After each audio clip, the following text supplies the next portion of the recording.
Hello everybody, Scott Golden here with the Golden Opportunities Coaching YouTube channel. Welcome to those of you who are new. Welcome back to those of you who are seasoned veterans of what we do around here. What we do around here is bring about conversations about psychological, emotional, and coaching related topics. We do that in an audio format. We've got over 700 of these available. Hopefully break into 750 and maybe even 1,000 by the end of the summer. But anyhow, we try to be here as often as we can, although my schedule has been really crazy this week. In any event, if you're looking to build better habits for yourself, personally, professionally, emotionally, spiritually, would love to be of assistance to you in a coaching manner.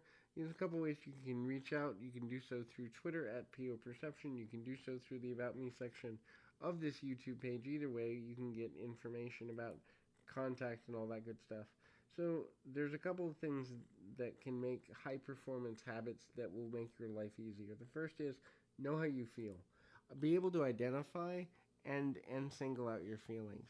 But more accurately than that, know why you feel how you feel, or at least be willing to do the discovery work. Uh, Most often when I work with people, what I hear is, I'm so angry, I'm so frustrated, I'm so sad, I'm so confused, and there's a negative emotion. And when I say why, it's hard for the person to pinpoint that. And so the more time you spend with understanding your own emotional core and the core of your being as it relates to emotions and how they relate to you and how you can use them to your advantage, the easier it is to look at, really mastering your life. When you understand why you feel how you feel, it's easier to then move forward. The next thing is be present moment minded. The past doesn't matter because it cannot be changed. The future doesn't matter because it's being co created currently. So, therefore, the only place that you have real power is in the present moment.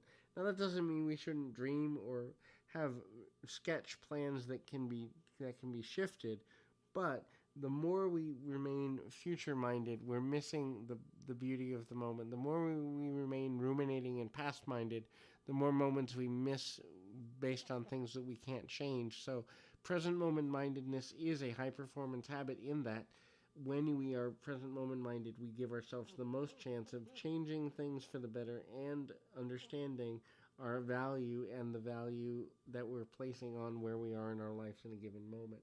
The next is be prepared for worst case scenario. And I know for a lot of people this sounds scary and it sounds negative, but it really isn't.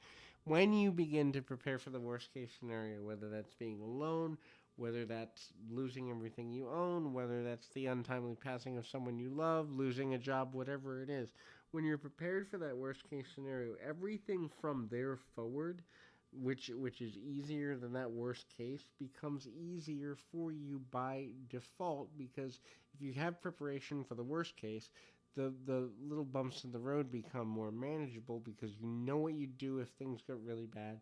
So now everything else seems easier by default. The next is always be adding skills to your skills portfolio and resume of things that you want to accomplish. It doesn't necessarily mean you have to know everything that you're going to do. It also doesn't mean you have to know everything about a certain thing, but when you raise your standards, you raise your skills. When you raise your skills, you raise your standards. So only tolerate that which is growth related in your own life. That is, if something's holding you back or is a distraction, get rid of it because it is an affront to your overall worth as a person. When we waste time and energy based on things that are not productive, when we waste time and energy based on being undercommitted to ourselves, we are devaluing ourselves by default. So, know what your standards are, know why you have them, but also understand why your standards matter and understand also how it is that you're trying to accomplish something more meaningful in the long run. When you begin to understand the value of what you're truly trying to accomplish, you also will then be able to understand what it is that your true value is. So when you understand these things, it's easier to live a life that has long-term, short-term goals and value moving forward. So hopefully this is helpful. I encourage you to keep your feet on the ground, your mind in the moment. Until next time, everybody.